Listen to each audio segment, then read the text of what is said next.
Mesdames, Messieurs, amis internautes, bonjour. Merci de nous retrouver pour ce nouveau numéro du Canari du Web africain, votre magazine qui se propose de revenir pour vous sur les moments forts qui ont marqué l'actualité de notre continent sur la toile la semaine écoulée. Mais avant, sommaire. Cette semaine, dans le Canari du Web africain, pression fiscale sur les entreprises de taille moyenne en Afrique. Retrouvez le dernier classement du cabinet PwC et de la Banque mondiale dans cette édition. 16e sommet de la francophonie. Plusieurs chefs d'État africains présents au sommet de Antananarivo. La Cour africaine des droits de l'homme a ordonné à la Côte d'Ivoire de modifier sa loi sur la commission électorale indépendante. La réaction de la ministre des droits de l'homme ivoirien dans ce numéro. Suivez aussi le hashtag du Canari et le chiffre clé de la semaine.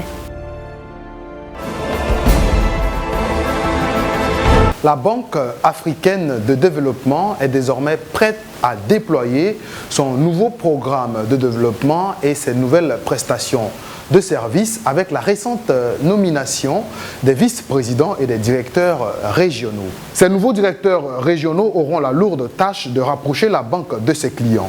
Cette nouvelle configuration permettra aussi de rationaliser le processus de gestion et également d'accroître l'impact de la banque sur le développement en Afrique afin de réaliser l'ambitieux projet du président de la banque intitulé le Top 5.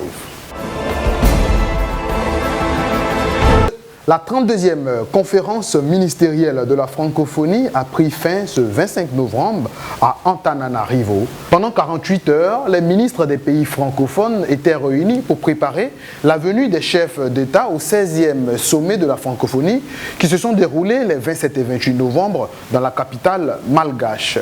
Une douzaine de projets de résolution ont été soumis au président de la République. Certains sujets ont été vivement débattus, notamment ceux relatifs à la crise politique en RDC, alors que des voix s'élevaient pour que l'organisation de la francophonie reste loin des questions politiques et sécuritaires du continent. Le Lesotho reste le pays africain où la pression fiscale sur les entreprises de taille moyenne reste la plus faible. Cette information est confirmée par l'étude Paying Tax 2017, publiée le 17 novembre par le cabinet PwC et la Banque mondiale. Au Lesotho, le taux d'imposition s'élève à 13% seulement du résultat commercial de l'entreprise. La Zambie arrive en deuxième position, étalonnée par la Namibie, l'île Maurice, le Botswana, l'Afrique du Sud, le Soudan du Sud et la Sierra Leone. Retrouvez la liste complète de ce classement sur alomé.com. La Cour africaine des droits de l'homme a récemment ordonné à la Côte d'Ivoire de revoir sa loi sur la commission électorale indépendante afin de la rendre plus indépendante. Face à cette décision, la ministre ivoirienne des droits de l'homme, Paulette Badjo, a réagi. L'instruction du dossier s'est achevée courant mars 2016. Nous avions échangé longuement avec les membres de la Cour, le greffier tantôt, et tantôt un membre même de la Cour, désormais président de cette Cour, qui, par des écrits, nous ont répondu que l'affaire était en instance d'être délibérée et c'était jusqu'au 15 septembre de l'année courante. Et à notre grande surprise, alors que nous attendions toujours cette décision, c'est par les réseaux sociaux que nous découvrons qu'une décision aurait, vous l'avez dit, été rendue. Donc la Côte d'Ivoire est un État qui a été en cause dans une affaire de justice, attend bien entendu par les moyens de droit d'avoir connaissance de cette décision.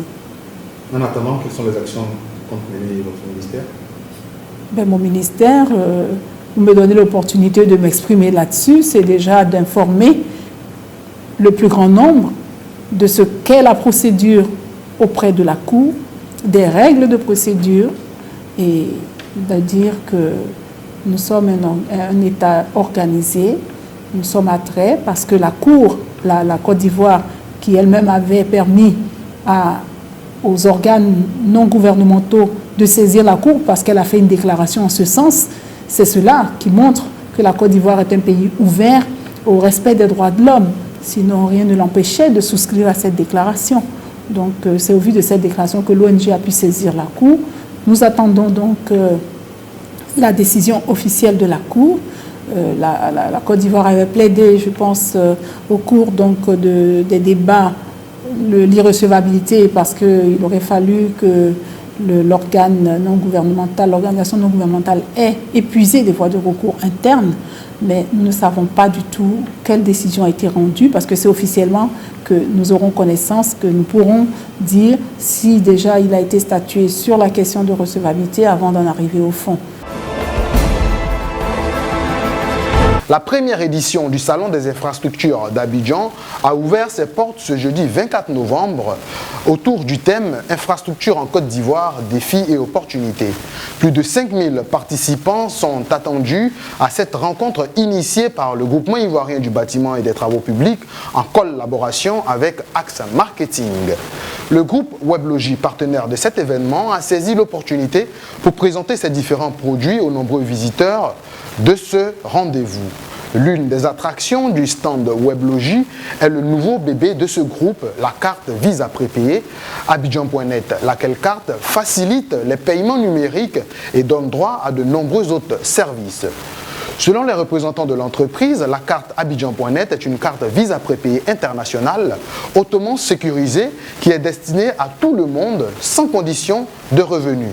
Avec la carte Abidjan.net, l'utilisateur peut par exemple bénéficier des remises et des privilèges chez de nombreux partenaires. La revue du web pour cette semaine, c'est terminé. Place à présent au hashtag du Canari, présenté par Marina Deli.